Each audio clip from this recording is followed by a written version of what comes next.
ว่าแม้นเป็นถ้ำอัมภัยใคร่เป็นหงส์จะได้ลงสิงสู่เป็นคู่สองขอติดตามสามสงวนนวลละอองเป็นคู่ครองพิศวาสชาติไปตายกำเดียว40,000ในเมื่อเขาโอ้กันเรื่องที่รักเราจะไม่พลากจากกันนี่นะครับอันแม่อุ้ยบุญจะถาม10,000ว่าที่รักเราจะไม่พลากจากกันมันคือไอ้หนังก็คือความฮักจะได้ละบะถูกเตื้อคือความผูกพันกันยังบะถูกคือความแน่นแฟ้นคนใกล้ชิดกันยังบะถูกเตื้อผัวกับเมียอยู่ด้วยกันพ่อกับลูกคนละมันอ่านยางมันคือป่าท่องกูป่าท่องกู มันอยู่คู่กันฮันโดเอาอย่างนี้กับแล้วก็กล้วยแฝดก็เหมือนกันเนาะกล้วยที่มันออกมาที่มันติดปกติกล้วยขืดนะออกมามันติดกันแฝดกันนะที่รักเราจะไม่พลากจากกันก็คือเล่นอย่างนี้เลยบอกแล้วทำอันที่รักเราจะไม่พลากจากกันคืออะไรอย่างต่อพื้นดีก็ที่ดีแล้ว40,000เนอะที่พลากจากกันคืออย่างก็กล้วยแฝดที่ว่าตะกี้นะใช่โคกกับแกนโคกมีหั่นแกนก็ต้องมีหั่นมันจะต้องอยู่คู่กันแม่ก่อนใช่ก็เปรียบเหมือนเนี่ยบูนเนี่ยที่รักเราจะไม่พลากจากกันก็ยังว่ากู้40,000เนี่ยถึงมาพลากจากกันไปไหนถึงแม้ว่าเท่าและแต่ตะปูนหนุ่มนะก็เปรียบเหมือนว่ายุเปรียบเพียงแต่ตัวเล่อุ้ยเป็นอันอย่างน้องปวดเรามันสมักอย่างมาตอนคือลำคอนี่นะก็ถามกันนะคำว่าปางกับคนนี่คืออย่างปางกับขวดอันใดถูกอันใดถูกอันใดถูกปางกับปางขวดกับขวดอันเดียวกันนั่นนะปางแก้วบัจจัยไปบัจจัยแล้วมันเป็นอย่างไรก็ลองไปลงในน้ำเหมืองแล้วถูกอันนั้นบาดตินนะเป็นห้องอย่างบาดตินปางแก้วมันเล่นปางแก้วเล่นดึงปางดึงแก้วเล่นดึงปางเล่นดึงแก้วลวดเดียวกันห้านั้นน่ะกะนาสาระที่กับผม40,000บูรากับแม่บูนอู้กันวันนี้ก็ม่วนงานสันเราเปิงก็สมควรเนาะเติมเวลาได้อย่าไปซื้อกับข้าวกับป่ามาเนี่ยกินแมลงนี่ละก้าแม่บุญตึงเวลาจะไปเสาะว่าเนี่ยกินก่อนแต่เดี๋ยวก็ฟังกันต่อป้าต่างคนต่างไปก็เดี๋ยวไปกาดก่อนแล้วก็ซื้อขวมากินปิ้นจะลิ้นหน้าที่2เนอะพี่น้องครับ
ก็ไม่ได้ยินเสียงกองตึงลง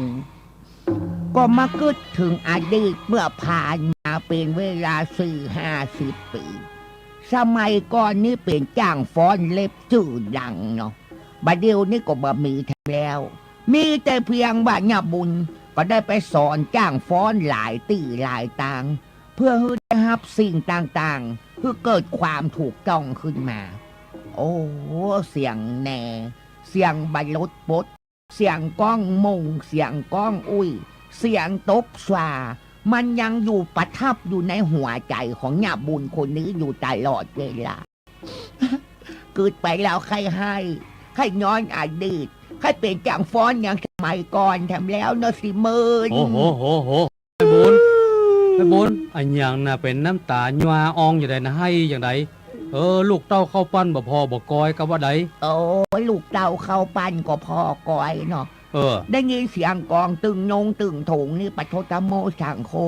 ตะกอนนี่ก็ได้ฟ้อนไปที่หั่นไปฟ้อนไปที่นี่บัดเดียวนี่ได้ก็ไปสอนอย่างเดียว เวลาถึงเวลาจะได้ไปโชว์ตัวเก่านี่ไม่ได้โชว์40,000มันเท่าไปเสียแล้วมันนึกถึงอดีตกะ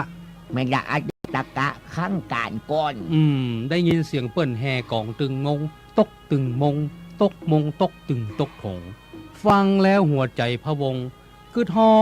ถามเบื่อแต่ก่อนอ่อนหลังไม่เคยเป็นจ้างฟ้อนเคยเป็นจ้างฟ้อนสมัยก่อนนี่นะ40,000ครับอันฟ้อนเล็บนี่นะหรือว่าฟ้อนเมืองนี่นะนี่เนี่ยผมจะถามเนี่ยฮู้กอกบางคนก็ว่าอันสักคนพวกก็ว่าฟ้อนเล็บสักคนพวกก็ว่าฟ้อนเมืองอันสองอย่างนี่มันอันเดียวกันก็ไม่บุญความจริงมันก็คืออันเดียวกัน40,000ครับ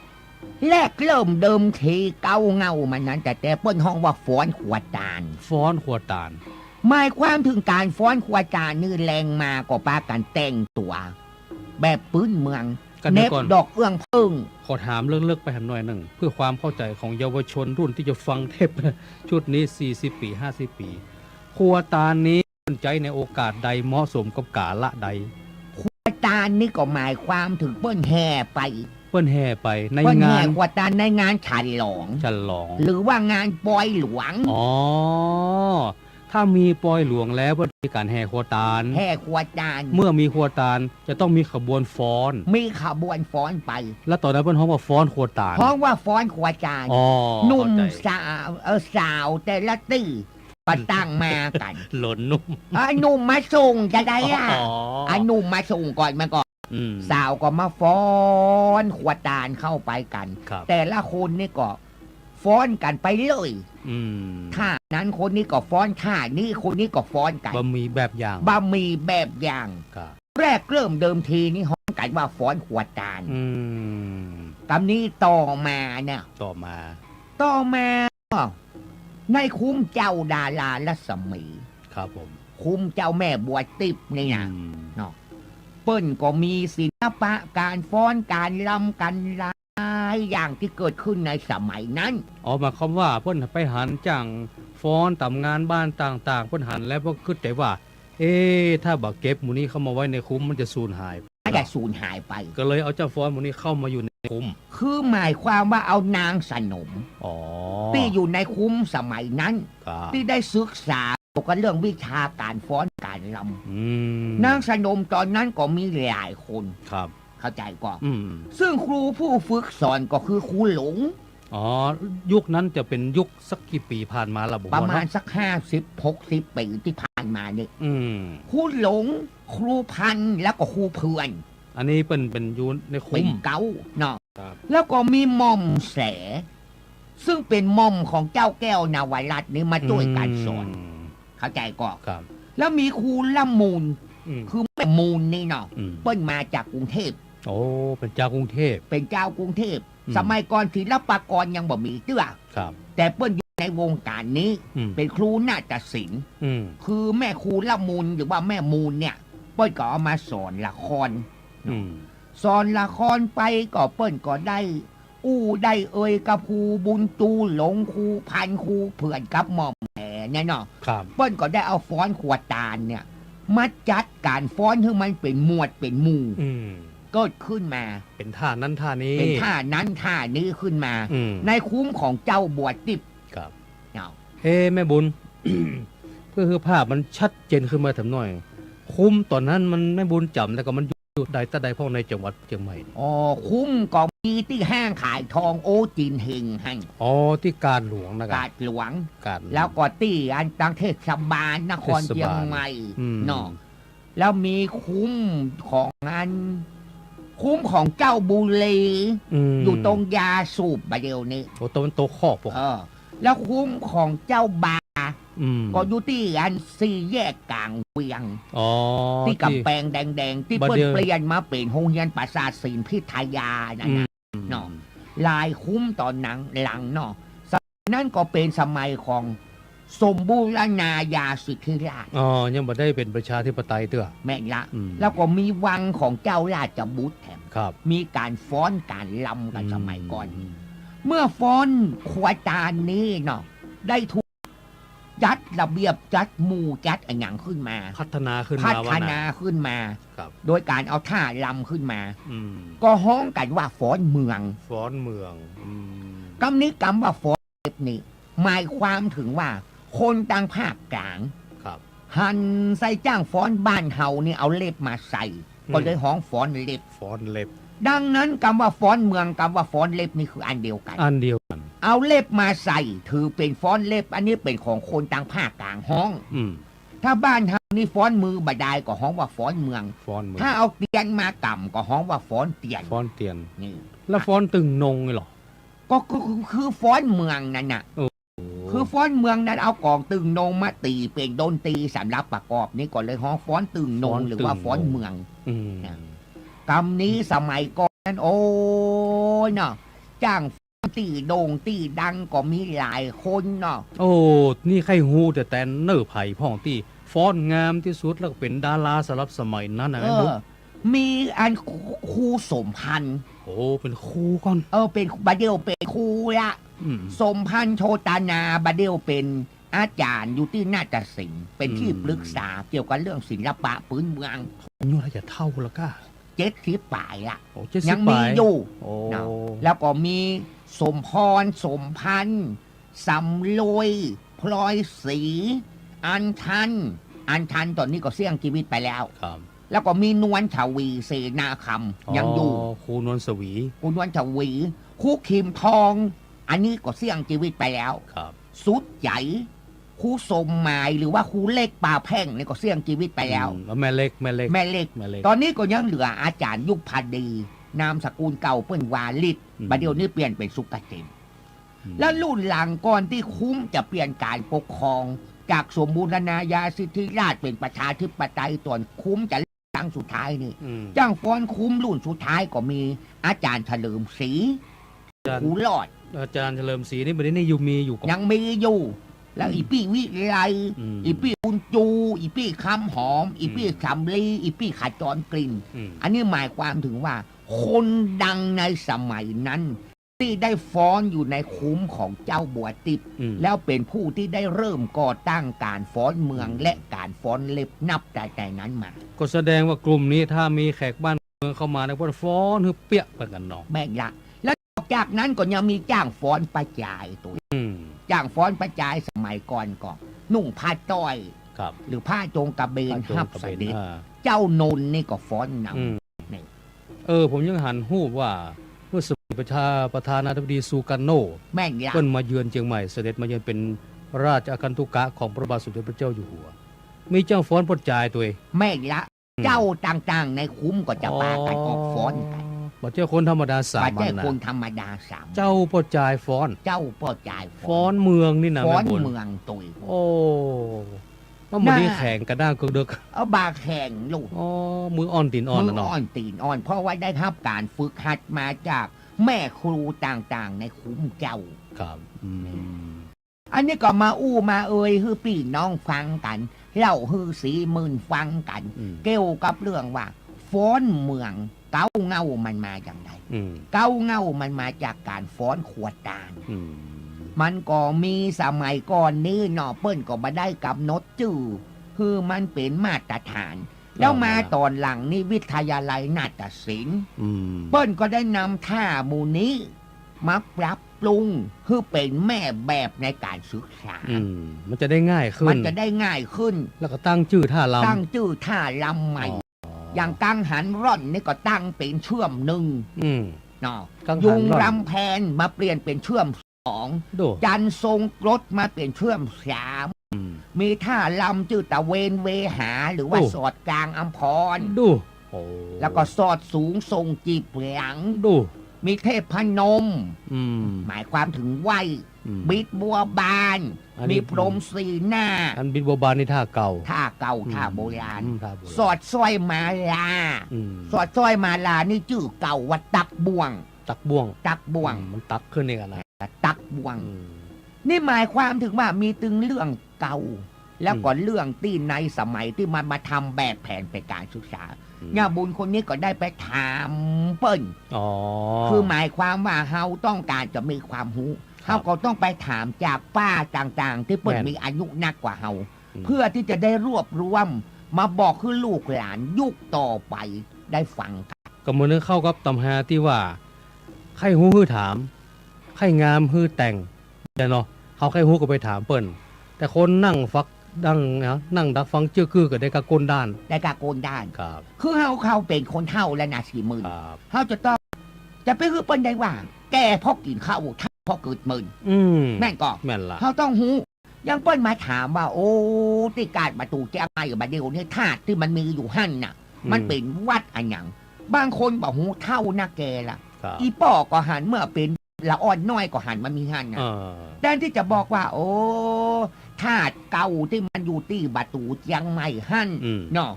มันคือธาตุวัดเจียงสง วัดเจียงสง วัดเจียงสง เจียงก็ว่าเชียง เชียงสง อ๋อเชียงสง แม่นยะ ครับ แล้วก็หอทะเบียนที่ดิน อืม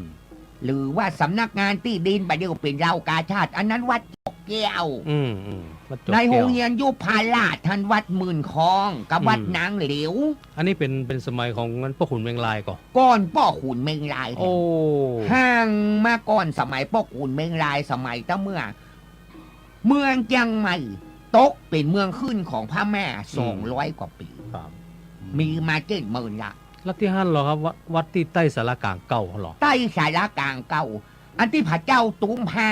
แล้วเขาขายตำส้มให้นะครับ อันนั้นชื่อว่าวัดอินตะขิน วัดอินทขิน หมายความว่าเป็นที่ประดิษฐานของเสาอินตะขิน อ๋อเสาอินทขินที่เปิ้นเข้าวัดเข้า นั่นน่ะ 8 9เข้าออก พอ นะ วัดนั้นห่างวัดนั้นล้างพระเจ้ากาวีระเพื่อก่อนย้ายเสาอินตะขินมาไว้ที่วัดเจดีย์หลวง เจดีย์หลวง ความจริงนะ เสาอินตะขินอยู่ที่หั่นที่ข้างสารกลางเก่าหั่น อันเก่าอันเดิมนะ อันเก่าอันเดิม อืม แล้วก็นี่หลังสารกลางมีธาตุแถมธาตุหนึ่ง เออ อันนั้นชื่อว่าวัดสะดือเมือง วัดสะดือเมือง วัดสะดือเมือง เฮ้ยอย่าได้ว่าหนึ่งตั้งชื่อว่าวัดสะดือเมือง ก็มันจะเป็นสะดือของเมืองก็บ่หู ถ้า เนาะ จะกลางเนี่ยหรอ มันถ้าจะกลาง โต๊ะ เมือง กลางเมือง โต๊ะ พอดี กลางเมืองพอดี ครับ นี่เฮาเป็นคนเฒ่าคนแก่แล้วอ้อนอันหยังเฮาต้องหูบัดใจฮือเปิ้นมาว่าฮือแก่พอกินข้าวเท่าพอเกิดหมื่นเข้าใจก่อน ท่านที่วัดอันอย่างก็ที่หน้าบรทน่ะวัดเก่าวัดแก่ของพระเจ้าเมืองลายมันชื่อวัดอย่างก็ วัดแสนเมืองมาหลวง อ๋อ หรือวัดหัวควง ครับ แล้วมีวัดแสนเมืองมาน้อย มี อยู่ แถม ที่สมาคมศิษย์เก่ายุพราช อืม หลังวัดพระสิงห์ อ๋อ หลังวัดปะคู อืม หลังวัดพระสิงห์นั้นมีแถมคือวัดปะคู อืม วัดปันจ่าแสง วัดปะคู อืม ดัดท่านก็มีหลายวัดได้ล้างได้ห่างไป เนี่ยแม่บุญอันที่วัดแสนเมืองมางหลวงเนี่ยเมืองมากับเมืองมาง แสนเมืองมา เมืองมา แสนเมืองมาหลวง อันที่เปิ้นเล่ากันว่าที่ช่วงที่พระเจ้าเมืองลายมาแปลงเมืองเชียงใหม่เปิ้นแปลงหอมนเทียนอยู่ที่หั่นบอกกองมันแปลงเมืองเชียงใหม่แล้วเปิ้นก็ลุบหอมนเทียนเตหอมนเทียนบัดนี้มันอยู่ตัดใดอันหา อันนี้นะบุญก็บ่หูเน ถ้าผมก็เขาก็ถา เพราะ มเหมือน ว่า กัน มัน นะ ก็มีศิลาจารึกบ่มีไผได้ทำอันอย่างไว้บาง ครับ สิ่งบางอย่างถึงวันนี้มันก็สูญไป อืม วิดีโอมันบ่มีหรอก แม่นละ เครื่องเทปมันบ่มีหรอก เออ แล้วเฮา นะ เขาอายุจะใด แม่บุญ เฮ้อ ถ้าแถมทาดแล้วเหรอ ที่ไหน ทาดจังจังเผือกเตียนเนือกาดจังเผือกครับก็มีทาดเก่านั้นทาดวัดอย่างครับ เนื้อกาจ้างเผือก กับ ตัดใดหัน ภาควันตกเตียนคลินิกหมอชาติชายหั่นน่ะ เนื้อที่หน้าโรงหนังนครเชียงใหม่หันเนี่ย บ่ถึงที่เขาจะเลี้ยวเข้าหน้าหงยาจังเผือกหั่นน่ะมันมีที่ว่างแล้วมีถาดเก่าอันถาดจะไปพดบ้านศรีนวลนพดลจะได้ อ๋ออันนั้นวัดเจดีย์แดงใน อ๋อ เจดีย์แดงนอกอยู่ตัดที่โหงเลยไฟหัน ครับ ที่โรงแรมวีนัทท่านก็คือวัดเจดีย์แดงใน อืม แล้วก็มีหลายที่เนาะ โหแล้วที่ห้านแถมท่านแล้ว ที่ ที่ลานจอดรถจังเผือกลานจอดรถจังเผือกวัดปันศาสตร์ โอ้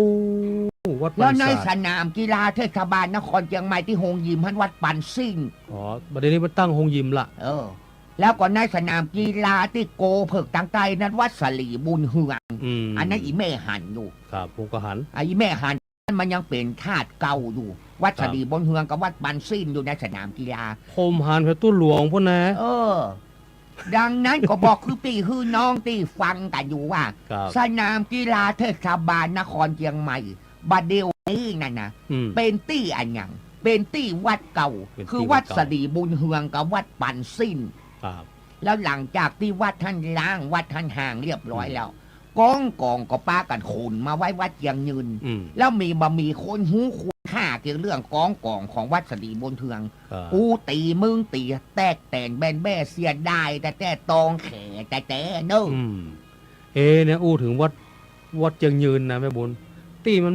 มีบทสวดเก่าหันหลังนึงมันเป็นทรงอะไรอย่างนั้นแต่ก่อนมันเป็นอะไรอย่าง อันนั้นเป็นโบสถ์ของ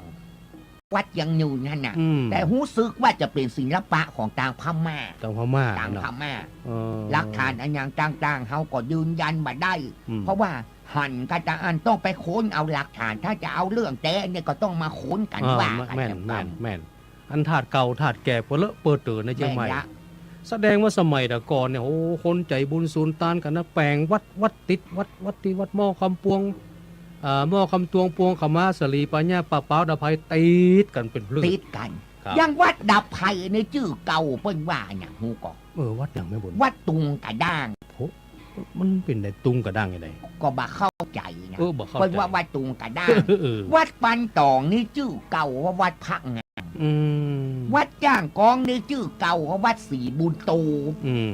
แล้วก็วัดชัยพระเกียรติชื่อวัดใจผาเกียน ใจผักเขียน เนาะ อืม แล้วก็วัดควรข้าแม้ชื่อเก่าว่าปวงกำแม้ อืม วัดลอยข้อชื่อเก่าว่าวัดลอยข้อ อืม สมัยก่อนนี่เปิ้นจะอู้เข้ากันเนาะ อืม จอกปอกเจ้าป้อลอยข้อปันตองจ้างกองเมืองเลน อืม เมืองเลนวัดเมืองเลนก็คือโรงเรียนสลิกรบดเดียวนี้ อืม เนาะ แล้วมีเมืองเลนแห่งปุ่นที่สันทรายพุ่นแห่ง อันนั้นเมืองเลนแถม เมืองเลน ห ทั้ นึ่ ง ง ติ้ง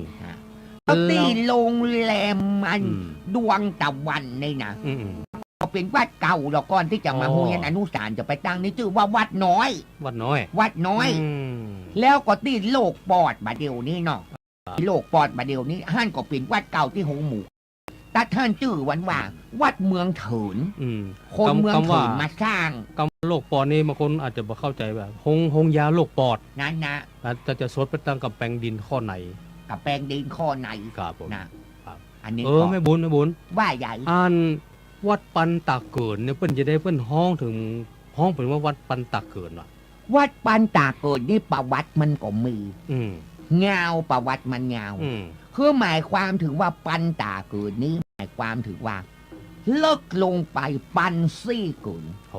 เลิกลงไปปันซี่เกิน อั ป น ระ ยัง วัติ เลิก ของเปิ้นยาวเหยียด อันยังเลิกลงไป อันนี้เฮาอู้กัน เวลาสั้นๆนี่มันมาได้ อ๋อ เพียงแต่หูว่าวัดปันตาเกิน คือมันเลิกลงไปปันซี่เกินนี่ก็ เขาจะ แล้ว สันนิษฐานว่าเป็นน้ำบ่อให้เนาะ จะสันนิษฐานว่าเป็นอย่างใดอันนี้ต้องโอนตำรามา คน อู้ อย่างหนึ่ง ซึ่งบัดเดียวนี้วัดปันตาเกิน ได้เปลี่ยนชื่อ เมื่อปี 2442 อืม เปลี่ยนมาเป็นวัดไทยศรีภูมิ วัดใจสิภูมิ วัดไทยศรีภูมิ ครับอยู่แจงเมืองด้านเหนือด้านตะวันออก แม่นละ ออกภาคเหนือ หมายความเปลี่ยนชื่อยังวัดตาสะตอยนี่ก็เหมือน ครั กับ น ม ชื่อเปิ้นก็จักงามตะก่อน ม ชื่อเปิ้นว่าวัดศรีสร้อยสายมูล อ๋อเป็นจะได้มาเปลี่ยนเป็นต้าสตอย ก็บางเป็นตาสะตอยนี่นะ อืม คือหมายความว่าแถวนั้นนี่นะเมื่อแตะก่อนก็มีต้าน้ำอยู่คือต้าใจมงคล อืม ต้าใจมงคล อืม แล้วก็ดีเจ้าบ้านเจ้าจองเนาะเพื่อก็ไปซักผ้าที่หั่น อืม บางคนเพื่อว่าไปซักผ้าที่ไหนไปต้าตอย อืม เพราะมันมีต้นงางอยู่ที่หั่น อืม แล้วเปิ้นเอาลูกตอยนี่ตอยขึ้นไปเอาพึ่ง เออบ นป่ายเสา า บนป่ายต้นงาง ต้นยาง แล้วก็เวลาจะไปซักผ้าซักต้าไหนต้าใจมงคลไปซักต้าไหนไปซักต้าตอย อืม ความว่าที่หั่นเปิ้นเอาลูกตอยนี่ตอยขึ้นไปเอาพึ่ง การเอาเพิ่มสมัยก่อนไม่ต้องตีตอยขึ้ ตี นไป ตอยขึ้น เอาไป ตอย เอามาก่อต้าตอยต้าตอย วัดท่านก็เลยกลายเป็นวัดต้าสัตตอย มันเพี้ยน มันเพี้ยน เพี้ยน ไป จากตอยมาเป็นสตอย สัตตอย อันนี้ก็ต้องบอกให้ลูกให้หลานสมัยนี้ฮู้คำว่าตอยนี่คือ ไม้คือไม้ลำเต้าแขนเลี่ยมปลายถ้าจะขึ้นบนต้นไม้ยางต้นไม้ยางนี่มันสูงเนาะไม่บุญเนาะ แม่นละ เกินก็กลายขึ้นมาได้ เพราะฉะนั้นจะต้องแปลงบันไดขึ้นไปคือลักษณะของการตีตอย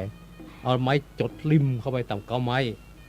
แต่สมัยก่อนแต่เนี่ยแม่บุญตอยคนมีคาถาของครูบาอาจารย์แต่ละเพิ่นบ่เลี่ยมเพิ่นบ่จด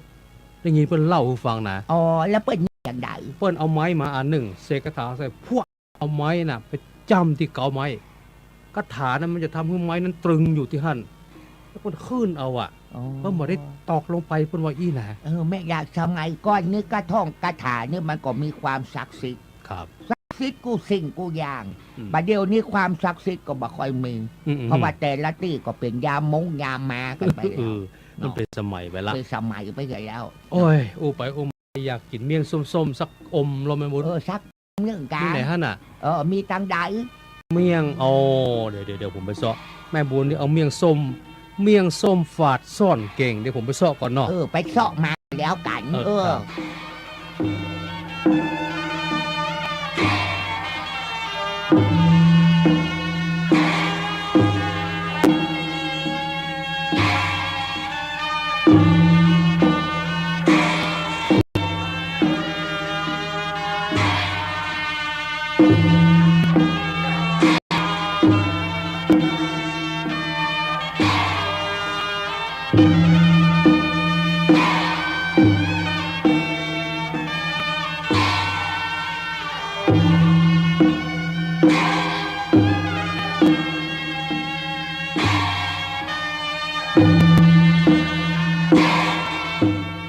พ่อแม่พี่น้องท่านผู้ฟังที่เคารพกับฟังคนเฒ่าหญ้าบุญอู้ไปอู้มากับปฐมม่วนแต่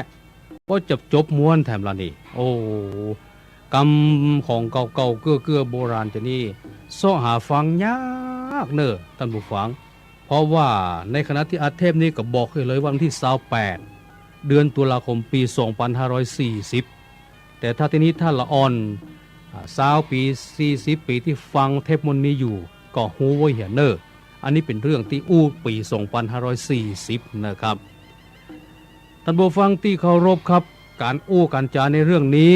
เขาต้องยอมรับสารภาพว่าเขาบ่ได้ไปฮู้บ่ได้ไปหันมาเก่าเนอมันจะไปหัน อย่างไรโนตะเรื่องนี้มันเกิดขึ้นเป็นร้อยปีบางเรื่องก็จะเป็นพันปียิ่งสมัยพระเจ้าเมงรายเมงรายก่อสร้างบ้านแปลงเมืองแต่สมัยเขาตึงบอกบหันแต่ที่เอามาโอ้นี่อย่างไปถามคนเฒ่าไปอ่านหนังสือนี่นะครับก็เลยได้ความรู้มา แต่การจานจื้อหรือว่าจารึกเรื่องราวต่างๆการเล่าอย่างของคนเฒ่าบ่เก่าที่เขาไปฟังมานี่เปิ้นก็ฟังเล่าสืบมา17 คน27 คนเพราะจะอ่านมันจะต้องคลาดเคลื่อนไปพ้องนะครับอันนี้ก็ขอให้พี่น้องท่านผู้ฟังแปลงใจเอาเนออันใดที่ท่านเคยฟังจากคนอื่นมามันบ่เป็นไปตามนี้เล่ากันนี่ก็ขอจะไปว่าหมู่ตู่นี่โง่ลมเอาคนเดียวเนอเขายอมรับว่าเขาบ่ได้ไปหันแต่เขาไปอ่านในปักกระตืนอ่านในปั๊บหนังสาพ่องไปที่หันไปที่นี่ไปขึ้นเฮือนใหม่ก็ไปงานศพก็ปล่อยหลวงปล่อยน้อยงานอะไรอย่างต่างๆเขาก็ไปนั่งอู้คนเฒ่าคนแก่ไปสวกไปถามเปิ้นทีนี้พวกเปิ้นอู้มาแล้วบางเตื้อเขาก็เอาเทปไปอัดเอาเทปก็ฟังด้วยหูอาจีนจำก็บ่ค่อยดีเพื่อเป็นการอนุรักษ์รักษาของเก่าเกื้อโบราณอันนี้ก็มาเล่าให้ท่านผู้ฟังได้ฟังกันมันมีหลายผู้หลายคนนะครับแสดงความกังขามาว่า2 คนนี่เล่าบัดแตกานะครับก็บ่ดังที่บอกเพิ่นนะครับต่อไปแล้วว่าอันนี้เขารับฟังมาแถมเตื้อหนึ่งตะกี้แม่เฒ่าบุญเปิ้นอู้เรื่องฟ้อนเมืองแล้วก็เหตุการณ์จากเมืองหรือประวัติความเป็นมานั้นเป็นอย่างไรถ้ามีโอกาสต่อไปก็จะอู้เรื่องการฟ้อนดาบการฟ้อนจึงฟ้อนดาบตบบภาพสาวไหมตีกองมองเซิงตีกองสะบัดใจตีกองปูดเจโอ้สปะสเปดที่จะเอามาเล่าให้ฟังเนาะท่านผู้ฟังครับของบะกินของหูบุตรหูเน่าของบะเล่าก็มันจังลืมกันเพราะจะอันเขาจะต้องรักษาไว้อย่างกำอูสาวบะเก่านี่ก็มีเนอะจะอัดเทปในโอกาสต่อไปโอ้สมัยแต่ก่อนนี้เปิ้นอู้กันม่วนกาเป็นคำข่าวกำเครือเนาะแม้แต่ว่ากำกินข้าวนี่นะพวกเขายังถามเป็นปัญหากันนะครับคนจะฮักกันจะจังกันก็เพราะว่าบ่าวสาวเนี่ยเปิ้นอู้เป็นปริศนาหรอกเอาง่ายๆกันนะครับเวลามันจะหมดแล้วนะคำว่าถามว่ากินข้าวกับยังนะครับก็ว่าโอ้เก่งข้าวกับแกงบะฟักนี่แสดงแล้วคำว่าฟักนี่เขาต้องพยายามหูอักษรผสมมันครับฟักนี่คือสระอักนะสระอักคือฮักนั่นแหละ อีหรอถ้าแกงปลากังเนี่ยโอ้บ่ไหวละมันจังกันจังนี่คือปากกัง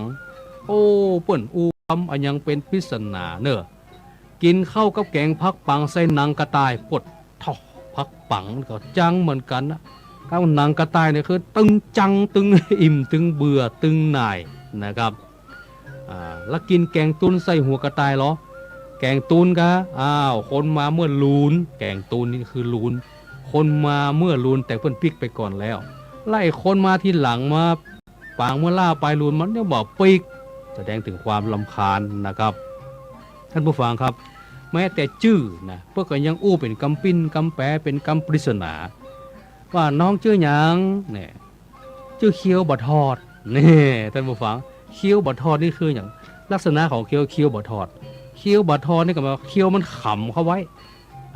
เคี้ยวบะทอดคือเคี้ยวที่ขำเข้าไว้เอานี่เคี้ยวขำเหรอเอามาปิ้นมาแปะเหรอเคี้ยวขำก็คือคำเขียว ชื่อว่าคำเขียวอีหว่าเป็นอู้กันเป็นปริศนาเอาละท่านผู้ฟังที่เคารพครับหมดเวลาลงพอดีเนาะขอท่านผู้ฟังทุกท่านอยู่ดีมีสุขกันจูผู้ทุกคนโอกาสหน้ากับป้ากับคนเท่าวิญญาบุญกับผม40,000 บุราแถมใหม่อยู่ดีกินหวานตานต้อมเหมือนกันจูผู้ทุกคนสวัสดีครับ